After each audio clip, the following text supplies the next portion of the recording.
السلام عليكم ورحمة الله وبركاته. بسم الله الرحمن الرحيم. الحمد لله الذي وحده والصلاة. الحمد لله الذي من علينا بصحة الاعتقاد وطهر قلوبنا من أدران الشرك والوثنية والإلحاد وأنقذنا من دركان الجاهلية والشر والفساد. أحمده تعالى واشكره وأتوب إليه واستغفره جل عن الإمداد وتنزه عن الصاحبة والأولاد وتعالى عن مشابهة العباد. وأشهد أن لا إله إلا الله وحده لا شريك له وأشهد أن محمدا عبده ورسوله إمام الموحدين وخاتم الأنبياء والمرسلين. أما بعد، قال الله تبارك وتعالى: أعوذ بالله من الشيطان الرجيم. بسم الله الرحمن الرحيم. يا أيها الذين آمنوا ادخلوا في السلم كافة ولا تتبعوا خطوات الشيطان إنه لكم عدو مبين. وقال رسول الله صلى الله عليه وسلم: من لقي الله لا يشرك به دخل الجنة ومن لقيه يشرك به دخل النار. حضرت صدر محترم و معزز اساتذہ کرام و حاضرین مجلس، آج کے انجمن تہذیب البیان کے اختتامی اجلاس کے موقع پر میں آپ حضرات کے سامنے باطل طاقتوں کے ان ہلاکت خیز منصوبوں پر روشنی ڈالنے جا رہا ہوں جنہیں اگر آج روکا نہ گیا تو کل اس کی بلاخرزیوں کا مقابلہ دشوار ہو جائے گا، جن کی اسلام کے تئیں ظالمانہ و بہانہدانہ کارروائیوں کی وجہ سے آئے دن روح فرسا خبریں موصول ہو رہی ہیں جو ہمارے کلیجوں کو چھلنی کر دے رہی ہیں۔ محترم حضرات، یہ دنیا حق و باطل اور نور ظلمت کا میدان کارزار ہے، جہاں ایک جانب مسلسل مسلمانوں پر مغربی تہذیب و ثقافت اور تعلیم کے ذریعے حملہ کیا جا رہا ہے تاکہ مسلمان اسلامی اقدار سے دستبردار ہو کر مغربی تہذیب و تمدن کے سانچے میں ڈھل جائے، وہی دوسری جانب ملک عزیز ہندوستان میں فرقوں پر طاقتوں کو مسلمانوں کا وجود ان کے امتیاز و تشدد کے ساتھ ان کے مذہبی امتیاز و تشدد کے ساتھ جینے کی آزادی گوانا نہیں،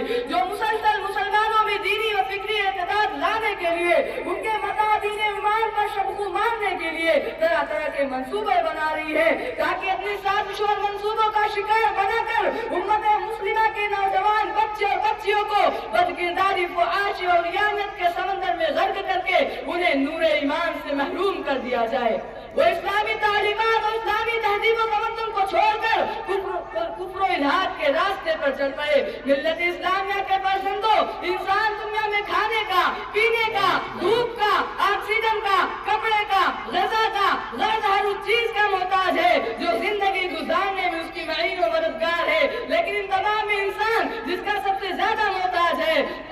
جس کے بغیر نہ تو اس کی زندگی میں سکون آ سکتا ہے، نہ تو اس کے معاملات درست ہو سکتے ہیں، جو تمام ضروریات سے بڑھ کر ضرورت ہے، جو تمام نعمتوں سے بڑھ کر نعمت ہے، جس کا انسان سب سے زیادہ محتاج ہے، جو اللہ کی نعمتوں میں سب سے بڑی دولت و نعمت ہے، جس کا انسان زندگی میں محتاج ہے اور اس دنیا کی زندگی کے ختم ہو جانے کے بعد بھی محتاج ہے۔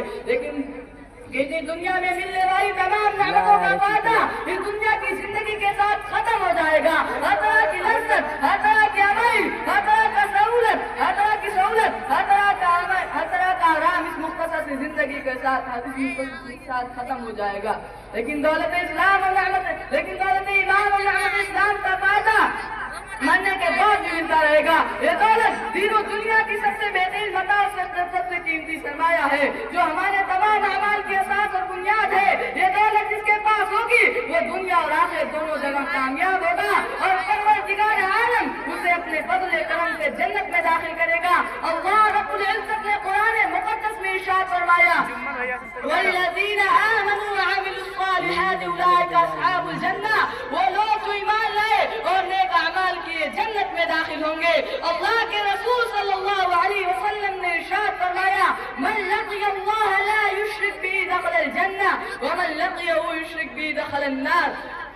جو شخص اللہ کے سامنے اس حال میں ہوگا کہ ایمان پر ثابت قدم ہوگا، شرک سے دور ہوگا، اللہ رب العزت اسے جنت میں داخل کرے گا، اور جو شخص اس حال میں ہوگا کہ اس کا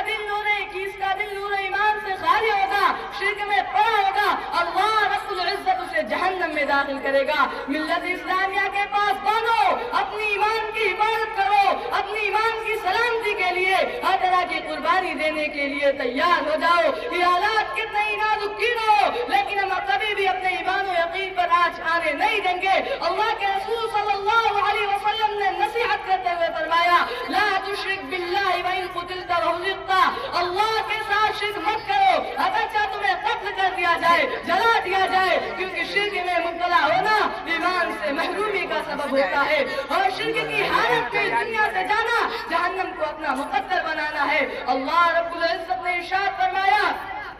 انه من یشرک باللہ فقد حرم اللہ علیہ الجنہ، یقیناً جو شخص اللہ کے ساتھ شرک کرتا ہے اللہ تعالیٰ اس پر جنت کو حرام کر دیا اور اس کا ٹھکانہ جہنم بنا دیا۔ یہی وجہ ہے کہ رب ذوالجلال نے مرتے دم تک ایمان پر ثابت قدم رہنے کی وصیت فرمائی، وَلَا تَمُوتُنَّ إِلَّا وَأَنْتُمْ مُسْلِمُونَ، کہ جب بھی موت آئے اسلام کی حالت میں آئے، وَاعْبُدْ رَبَّكَ حَتَّىٰ يَأْتِيَكَ الْيَقِينُ، مرتے دم تک اپنے رب کی عبادت کرتے رہو۔ چنانچہ انبیاء کرام علیہ السلام جنہیں اللہ تعالیٰ نے ہر طرح کے گناہوں سے معصوم رکھا، انہوں نے بھی ایمان کی حفاظت کی فکر، ایمان کی حفاظت کے لیے رب کے حضور میں دعائیں مانگی۔ اللہ کے نبی حضرت یوسف علیہ السلام نے دعا مانگی، توفنی مسلما والحقنی بالصالحین، اے اللہ مجھے مسلمان کی حالت میں وفات دے اور مجھے نیک